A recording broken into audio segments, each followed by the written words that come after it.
Monsieur le ministre, je crois que nous serons peut-être obligés de répondre quand même votre... voilà, la première question est de savoir, monsieur le ministre, pourquoi vous êtes candidat à l'élection présidentielle? Oui, je vous disais que je suis candidat, en effet, aux élections à la présidence de la République gabonaise, parce que j'ai le très net sentiment qu'après la mort du président Omar Bongo Ondimba, mon pays, le Gabon, se trouve devant une situation extrêmement délicate, voire dangereuse. Et je pense donc face à cette situation, tous les enfants du Gabon, tout le peuple gabonais, et spécialement les acteurs politiques gabonais, doivent se hisser, s'élever au niveau des enjeux du moment, qui sont encore une fois très importants.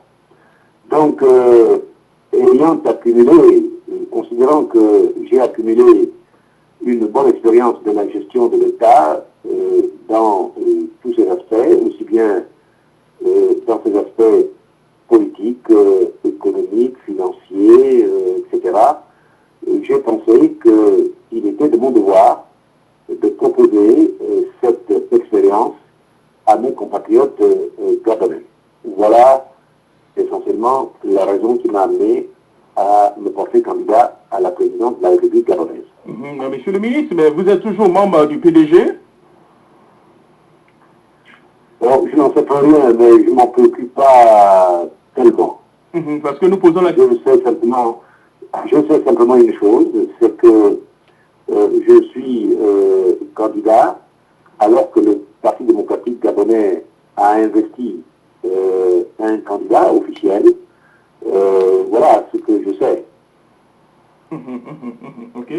Vous avez été quand même assez critique. Vous avez parlé pratiquement de l'investiture, comme l'avez dit tout à l'heure, du candidat. Vous avez été très critique. Vous avez parlé de la procédure et aussi des conditions discutables et très contestées. Est-ce que là, en une petite minute, vous pouvez un peu nous faire quand même le tour d'horizon, comment le candidat a été choisi et pourquoi vous l'avez pratiquement critiqué, au moins, je dirais, la procédure?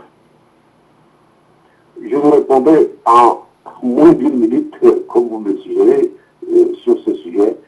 Je vous dirais d'abord que l'organe appelé le comité permanent du bureau politique du Parti démocratique gabonais, qui en fait a choisi le candidat du PDG, juridiquement, rien n'indique qu'il était habilité à le faire. Ça c'est pour l'aspect juridique. Pour le reste, je laisse cela aux membres, aux hiérarques du PDG. Voilà, pour moi, c'est quelque chose qui est derrière moi. Ce qui m'intéresse aujourd'hui, c'est la conduite de ma campagne qui a commencé aujourd'hui. Et ce qui m'intéresse, c'est le choix que les Gabonais feront le 30 août 2009. Merci beaucoup, monsieur le ministre. D'ailleurs, votre slogan de campagne est ensemble pour un Gabon nouveau. Donc, voilà, nous voulons vous demander exactement qu'est-ce que vous entendez d'abord. Vous avez dit d'abord ensemble, allons-y d'abord pas d'abord, ensemble et un Gabonais nouveau. Vous êtes en train donc de prendre une distance vis-à-vis de l'ère Omar Bongo, ou bien il s'agit peut-être d'un changement ou d'un changement de la continuité? Tout à fait. Il s'agit même plus que d'un changement, il s'agit même d'une rupture avec le passé. Je n'ai pas d'hésitation à le dire. Les Gabonais aujourd'hui ont en effet besoin d'un grand changement dans le pays. Ils ont soif de changement. Et je dis ensemble parce que dans toutes les langues gabonaises, les langues maternelles gabonaises, on dit qu'un seul doigt ne peut pas laver la figure.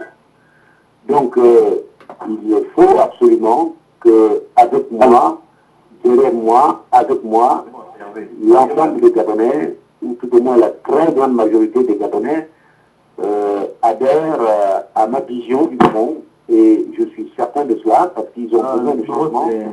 donc, c'est la signification du mot ensemble. Le mot ensemble fait référence aussi à la nécessaire unité des Gabonais. 112 Nous ne pouvons rien faire si nous sommes désunis. En revanche, si nous sommes soudés, nous pouvons faire avancer notre pays. Alors, pour un Gabon nouveau, je l'indiquais déjà, nous croyons à un Gabon rénové, à un Gabon nouveau, à un Gabon autre que celui que nous avons connu jusqu'ici. Et je suppose que les questions que vous allez me poser par la suite me permettront de tenir l'attention des auditeurs ce que j'entends par Gabon nouveau.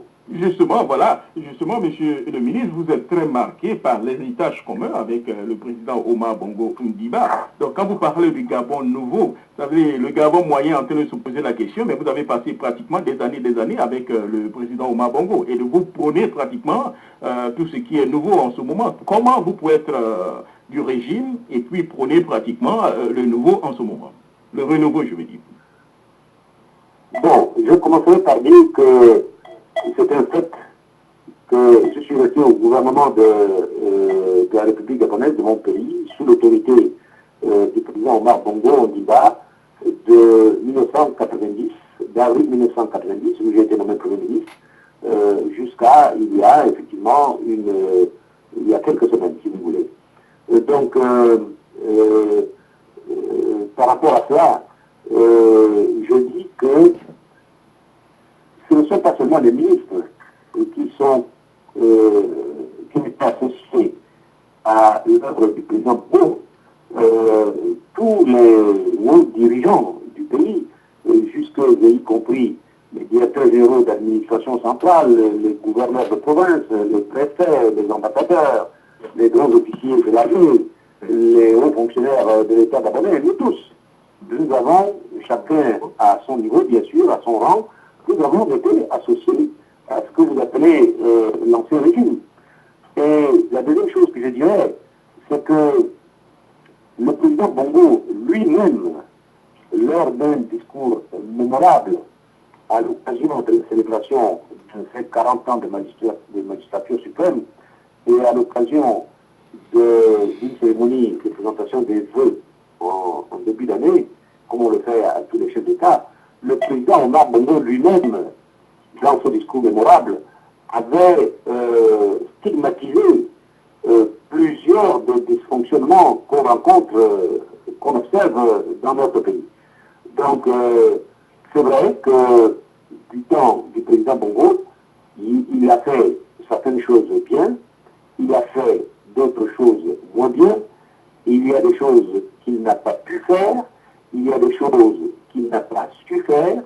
Je dis que ce qui a été fait bien dans le passé constitue aujourd'hui un acquis pour le Gabon, et ce qui a été moins bien fait, ce qui n'a pas pu être fait, ce qu'on n'a pas su faire, eh bien, je propose aux Gabonais de le faire maintenant et de le faire mieux que cela n'a été le cas dans le passé.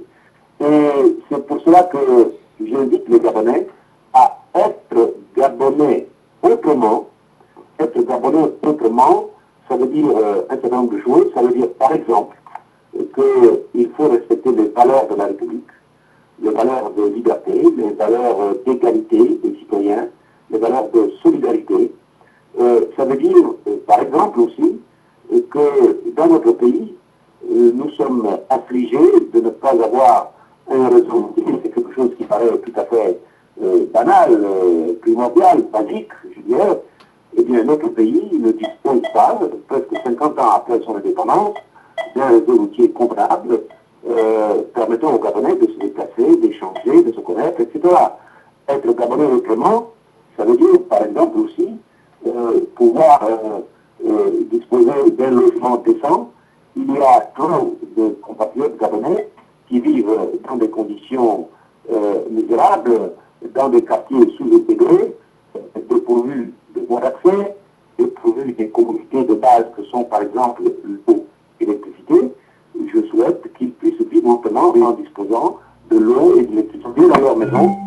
être Gabonais autrement, c'est par exemple aussi être assuré